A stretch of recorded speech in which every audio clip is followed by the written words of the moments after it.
ALS, Alternative Learning Systems. Nice. Good morning, sir. Thank you, sir. आपने BTech किया है medical engineering में जी sir. और पॉलिटिकल साइंस रखा है। जी सर, ऑप्शनल सब्जेक्ट।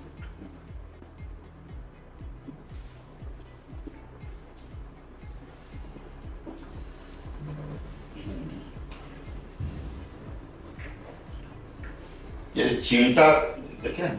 जी सर। चिमटा ये कैसा मशीन है ये? इसका एक लीजिए तो मैकेनिकल लैंग्वेज में इलेक्ट्रिकल लैंग्वेज में सर उस पर हम लोड लगाते हैं तो सर वो मतलब कम फोर्स लगा रहे हैं तो उसको सॉरी सर मुझे अभी उसको नहीं रिलेट कर पा रहा। मशीन क्या होता है बताइए। सर मशीन अगर मैकेनिकल लैंग्वेज में बोले तो is a combination of different link होता है। जैसे कोई भी हमारा रिजिड बॉडी है पर उस रिजिड बॉडी को हम अगर एक उसको कनेक्ट करते हैं तो फिर वो मशीन में कन्वर्ट कर देता है। ये क्या कोई भी मशीन बन जाएगा? नहीं, उसमें हम कांस्टेंट मोशन देते हैं। उसका डेफिनेशन है पर्टिकुलरली अगर हम एक मोशन दे रहे हैं तो एक फोर्स दे रहे हैं तो वो पर्टिकुलर मोशन से ही चले तभी उसको हम मशीन कंसीडर करते हैं टेक्निकल। उसको लिंक बोलते हैं। फिर उस लिंक से मिलकर डिफरेंट लिंक वो मशीन कन्वर्ट करते हैं। जैसे हमारी चिमटा और सरसी दोनों में क्या डिफरेंस है?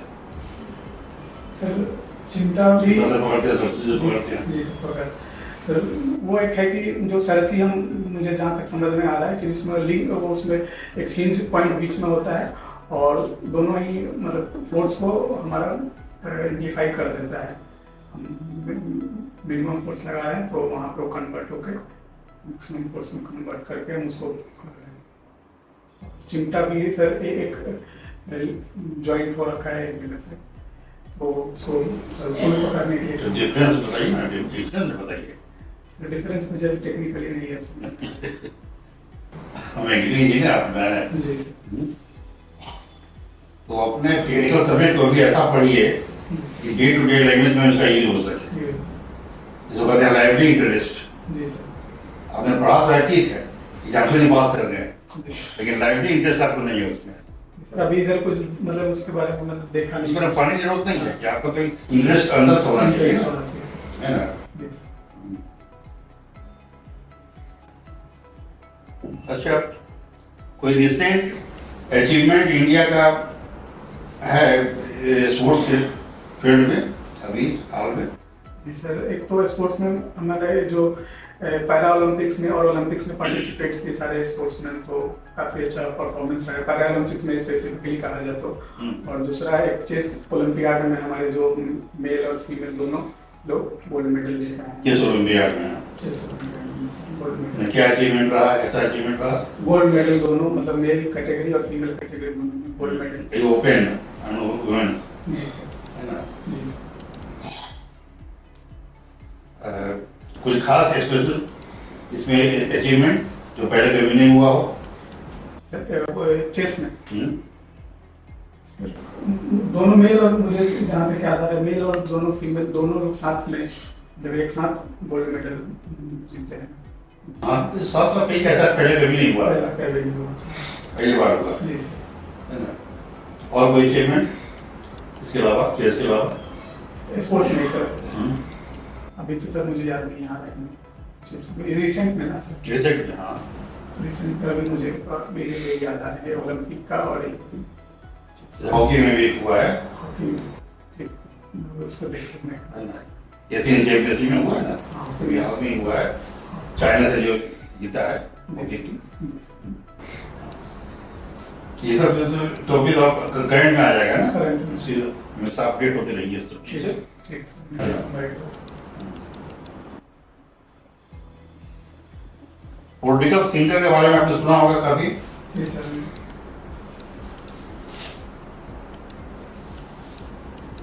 तो सुना सकते हैं, जैसे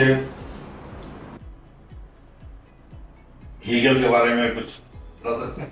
जी सर। हीगल वेस्टर्न थिंक करते हो उनका वो स्टेट को सुप्रीम मानते थे, कि बोलते थे कि state is a March of God on the earth.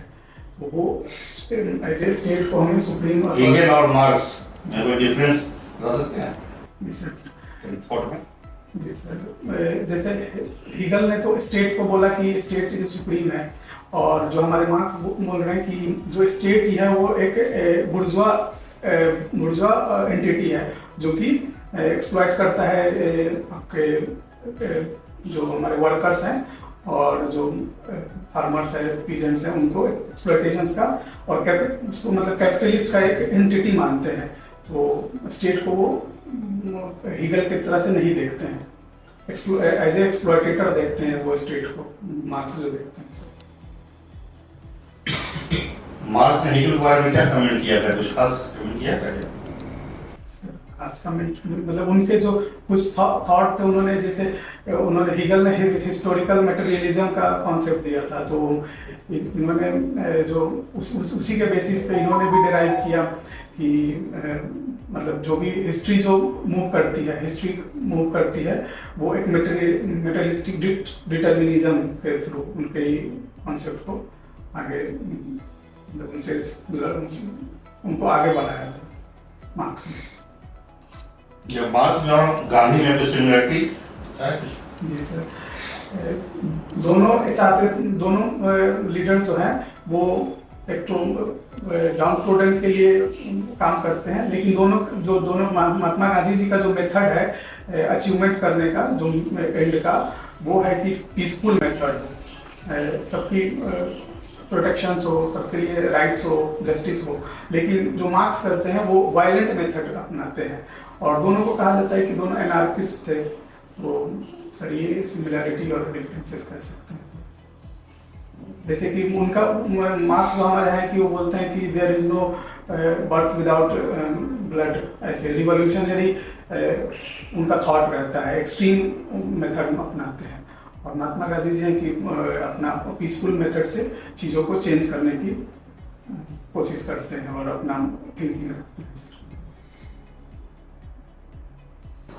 Hindi cinema में आप क्या क्या देखना पसंद करते हैं? कैसा सिनेमा? सर जैसे कोई मैसेज सोसाइटी में डिलीवर कर पाए, उससे कोई ऐसा सब्जेक्ट हो जिससे कुछ समाज को या फिर उसमें एक मेजर मैसेज जाए, उस टाइप का सिनेमा देखना। कोई आपको लीजिए कोई सिनेमा जैसा? जैसे सर एक तो मूवी आई थी पैडमैन करके, तो जो वुमेन सैनिटेशंस को बहुत ही हाईलाइट किया गया था। उसी तरह से एक टॉयलेट मूवी बनी थी जिसमें जो सैनिटेशन है अपने स्वच्छ भारत अभियान को लेकर वो आगे चीज़ को फॉरवर्ड किया था। और भी बहुत सारी सिनेमा जो कि बिहार के इश्यूज को भी दिखाती है, जैसे गंगा जल सिनेमा टाइप का हो गया, या फिर एक्शन मूवी हो, इस टाइप का सिनेमा देखना पसंद। ठीक है। चंदन, आपके सिनेमा में जो रुचि है, और खास करके आपने लिखा है कि मीनिंगफुल हिंदी सिनेमा, तो अभी एक लापता लेडीज देखा है? सर ये देखा नहीं, लेकिन उसके बेसिक स्टोरी पता है सर, मुझे देखने का मौका नहीं मिला। मतलब स्टोरी देखा, ऑस्कर के लिए नॉमिनेट हो गया। नॉमिनेट किया गया है। क्या है, क्या आपने क्या पता किया इस मूवी के बारे में? स्टोरी में सर एक तो मुझे जहाँ तक पता चला है, मैं पूरा देखा तो नहीं हूँ, बट लेकिन बेसिक एक जो ग्रामीण परिवेश को दिखाया जा रहा है एक, और दूसरा चीज़ है कि इसमें एक मुद्दा को उठाया गया है, जैसे कि विमेन को फ्रीडम देना, जैसे कि इसमें एक कैरेक्टर होती हैं जो कि वो एजुकेट होना चाहती है एजुकेशन के लिए, और उनकी मतलब कौन है इसके निर्देशक? मुझे अभी तो याद नहीं है। ओके, ठीक है। प्रोडक्शन वाला याद है सर, वो जो राव करते हैं, वो किरण राव डायरेक्टर हैं। ठीक है। आपने मैकेनिकल इंजीनियरिंग करने के बाद political science and international relation जो है वो अपना ऑप्शनल सब्जेक्ट चूज किया, ठीक है। ये बताइए कि लॉर्ड डाइसी का नाम सुने हैं? सर सुने हैं अभी। लॉर्ड डाइसी ने प्रोफाउंड किया था थियरी है रूल ऑफ लॉ। क्या है उनका जो रूल ऑफ लॉ का कॉन्सेप्ट? लॉर्ड डाइसी पर। जी सर, रूल ऑफ लॉ का कॉन्सेप्ट सिंपली ये था कि जो एंशियंट टाइम में जैसे चलता था कि लॉ रूल ऑफ ह्यूमन या फिर किंग का या फिर रूल ऑफ चर्च का, तो उन्होंने उस कॉन्सेप्ट को कि लॉ जो होगा वो सबके लिए इक्वल होगा, इधर वो किंग होंगे या फिर सब पर्सन्स के लिए। तो उसमें उन्होंने रूल ऑफ लॉ का कॉन्सेप्ट दिया कि ये पॉलिटिकल साइंस स्टूडेंट अगर आपको रूल ऑफ लॉ का 2-3 फेसेट बताना हो, जी सर, ठीक है, तो क्या होगा? चरित्र। जी सर, उसमें कह सकते हैं कि कॉन्स्टिट्यूशनलिज्म हम कह सकते हैं और फंडामेंटल राइट्स कह सकते हैं। कॉन्स्टिट्यूशनलिज्म, ओके, और फंडामेंटल राइट्स हो गया और ह्यूमन राइट्स प्रोटेक्शंस हो गए और कह सकते हैं सर कि रूल ऑफ लॉ में ये सब आएगा।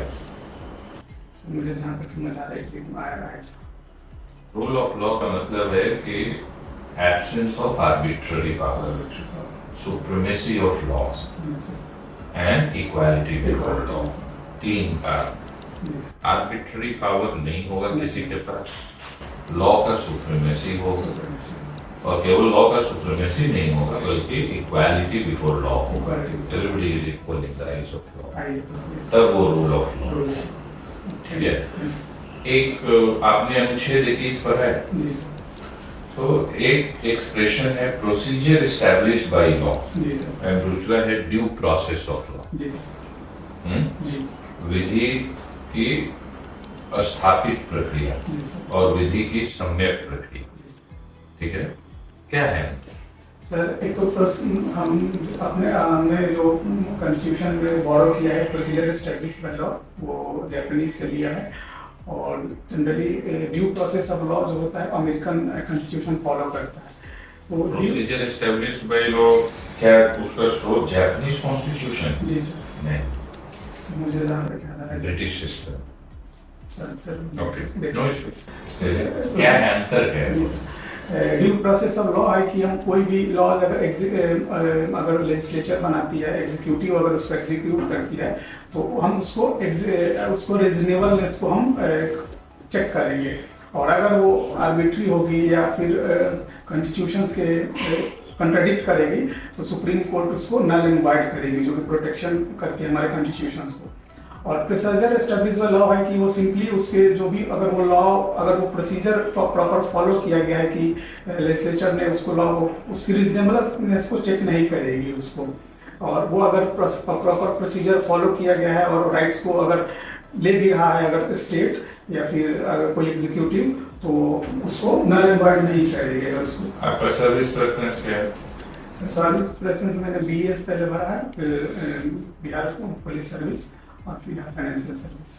तो BS में अगर आप अपने सिलेक्शन का केस प्रेजेंट करना है, जी सर, ठीक है, बोर्ड के समक्ष, जी सर, तो कौन सा 2 चीज आप समझते हैं कि आपके अंदर है जिसके कारण बोर्ड आपको BAS के लिए चयनित करे?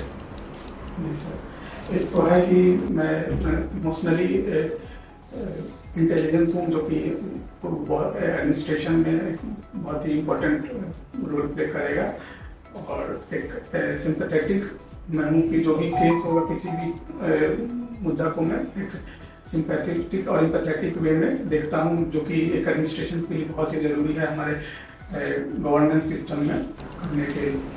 अगर मैं बोलूँ कि इमोशनल इंटेलिजेंस एंड सिंपैथेटिक दोनों बहुत साथ में नहीं जाता है, cannot walk too far along, तो कैसे काउंटर करेंगे आप?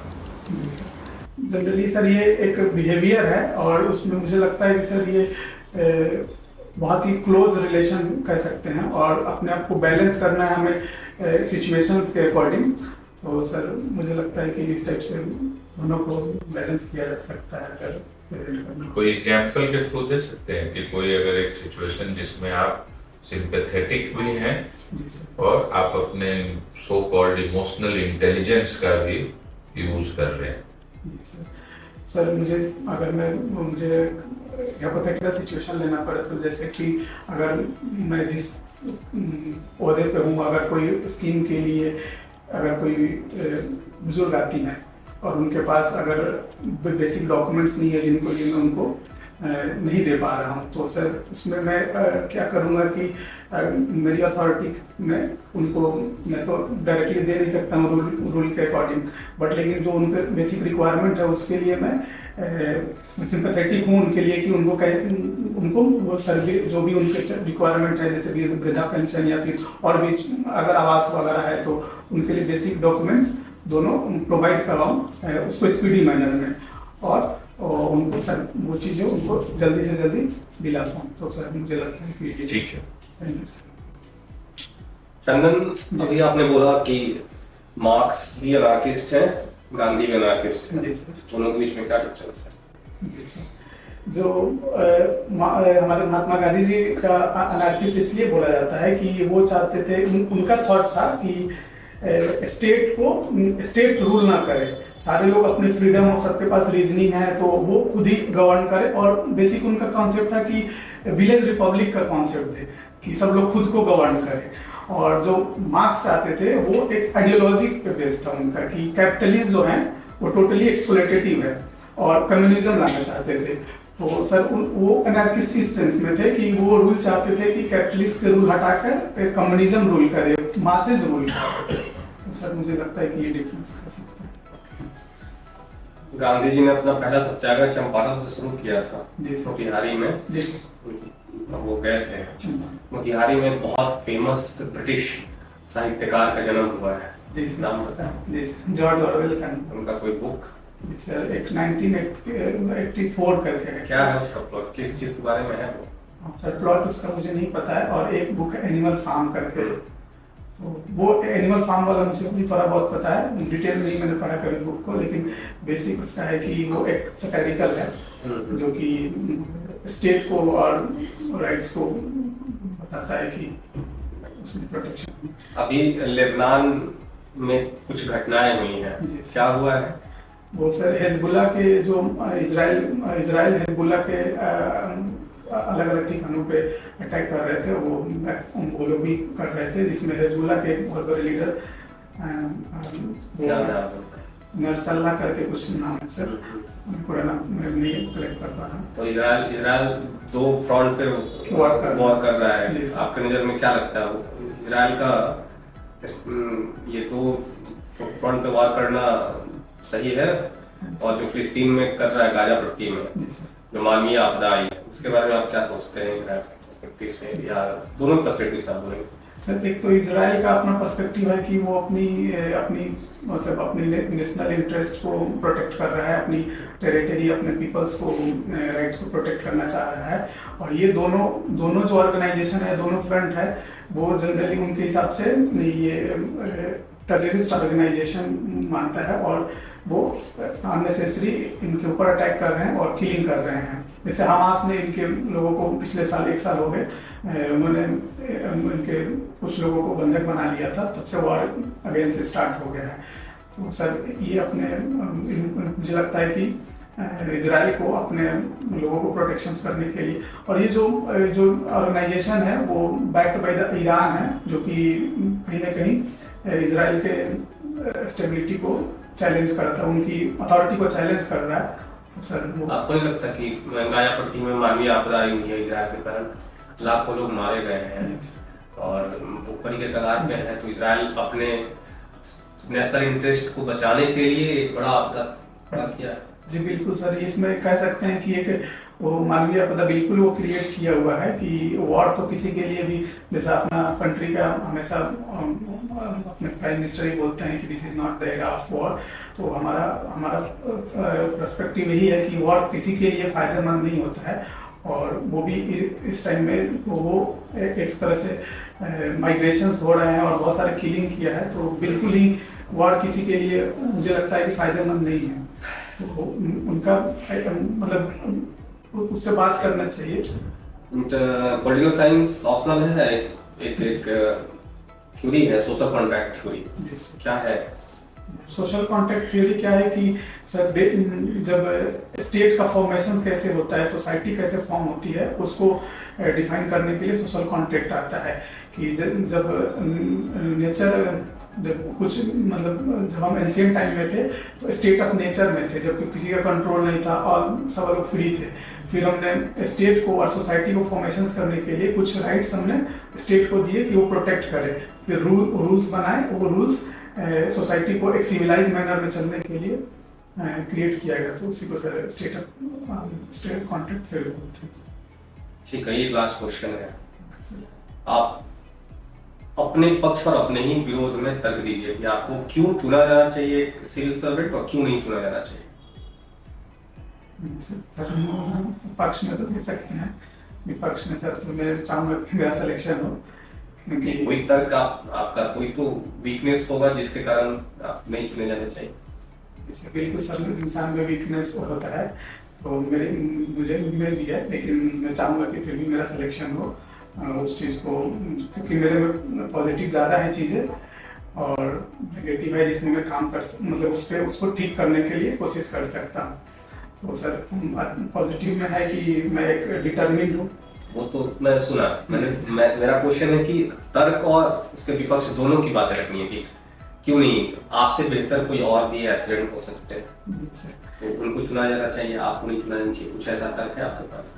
जी सर, अगर मुझे बताना ही पड़ेगा तो मैं कह सकता हूँ कि मेरा एक काफ़ी सिविल सर्विसेज के लिए मतलब इसमें मैंने टाइम ज़्यादा लग गया है, तो यंग कैंडिडेट को प्रेफर करना चाहिए, क्योंकि वो जाएंगे तो डायनेमिक होंगे।